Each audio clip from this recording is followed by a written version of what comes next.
Hello guys, so in today's video we're talking about elements, compounds and mixtures. So now let's start with elements. What are elements?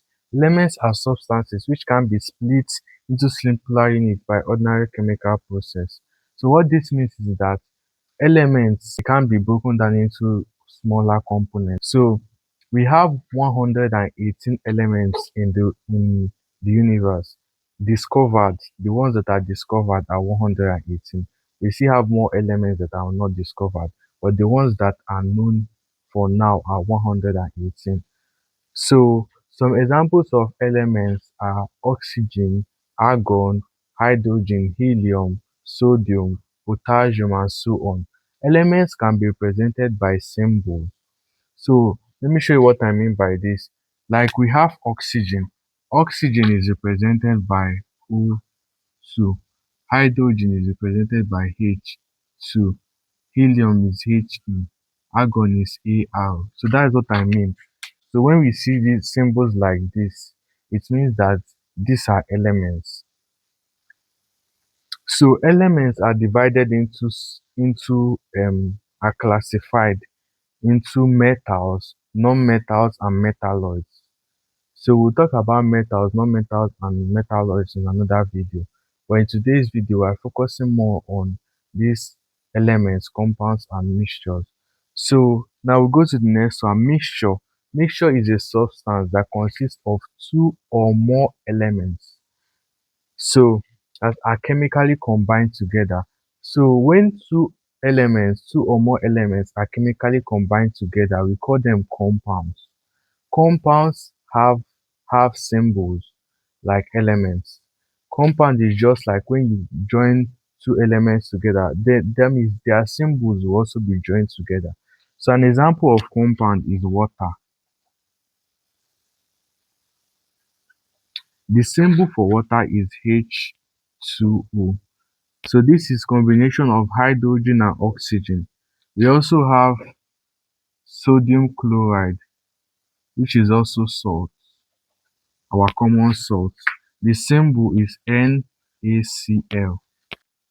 We also have ammonia, which is NH3. So these are compounds. They can be represented by symbols, and there are a lot of compounds. There are thousands of compounds. So here we have properties of compounds. The first property of compound we have on the board is that the compound is homogeneous. When we say homogeneous, we mean that a compound is uniform. So let's take water for instance. Water is a compound. It consists of hydrogen and oxygen. This is the formula for water. So when we look at water physically, we don't see hydrogen one side and oxygen one side. So that is what we mean by homogeneous. They are uniform. So the next one we have is that each component elements are bound chemically together. So like water we used earlier, water, hydrogen and oxygen are chemically bonded together to form water. That is a new substance entirely. When we talk about chemical bonding, we say that those two elements bond together to form an entirely new substance. So that is what chemical bonding is. So the next one we have is they are combined in fixed ratio. Like the same water for an example, H2O. Hydrogen, we have two molecules of hydrogen and one molecule of oxygen. So 2:1. Okay, let me put it like this. Hydrogen and oxygen. So we have 2:1. So for us to form water, we have to bring two molecules of hydrogen and one molecule of oxygen for us to form water. If we bring two molecules of hydrogen and two molecules of oxygen, we'll form another thing called hydrogen peroxide, which is a different compound. So that is why compound have to be combined in fixed ratio. So we say they are represented by formula. I've already shown that by using H2O. This H2O is the formula for water, which is a compound. So the last one, which is its properties are different from its constituent elements entirely. So like water, we are still using H2O is the compound, and its elements are hydrogen and oxygen. So the property of hydrogen is entirely different from the property of water. Hydrogen can react with some elements and have a kind of a difference change, while water can react and have an entirely different change. So that is what we mean by its constituent elements are entirely different from the compound. So here we have mixtures, which is the last. Mixtures are substances that contain two or more constituents that can easily be separated by physical methods. So what do you mean by this?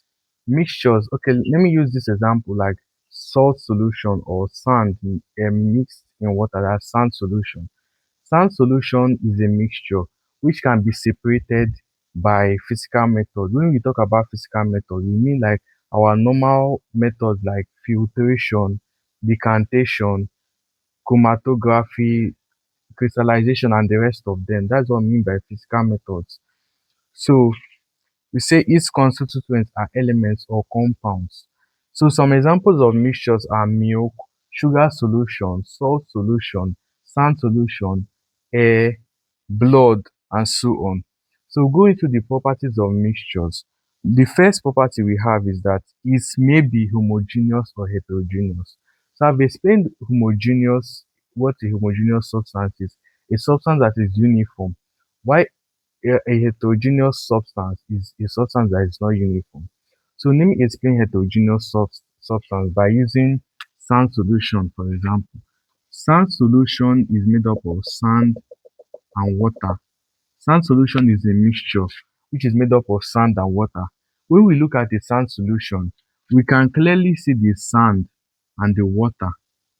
That is trying to tell you that it's not uniform, it is heterogeneous. So that's what we mean by that. So the next one is its constituent elements are not chemically bonded together. When a substance is chemically bonded together, an entirely new substance is formed. So a mixture, when a mixture combines, it doesn't combine chemically. Instead, it combines physically. So we say therefore they can easily be separated by physical means. So the next one, they are combined in any ratio. So using sand solution, for instance, when we form a sand solution, we can pack any amount of sand and mix it with any amount of water. Also, salt solution, we can pack any amount of salt and mix in water to form salt solution, which is a mixture. So the fourth one is that it can't be represented by a formula. So like sand solution doesn't have a formula. Salt solution doesn't have its formula. Air doesn't have a formula. Soil doesn't have a formula. All these are mixtures. They do not have formulas for them.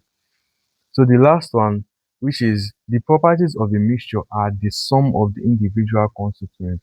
When we are talking about compound, we say that the properties of a compound are entirely different from its constituent elements. But for mixtures, its properties are the sum of the individual constituents. So like sand solution we are using, sand solution contains sand and water. The property of sand solution is the sum of the property of water and sand. So that is what we are trying to say by this. So that is for mixtures. So now looking at this, you see that mixtures are the opposite of compounds. Looking at this, because when we talk about compounds, we say compounds are homogeneous. We say that compounds are chemically bonded together. We say compounds are combined in fixed ratio.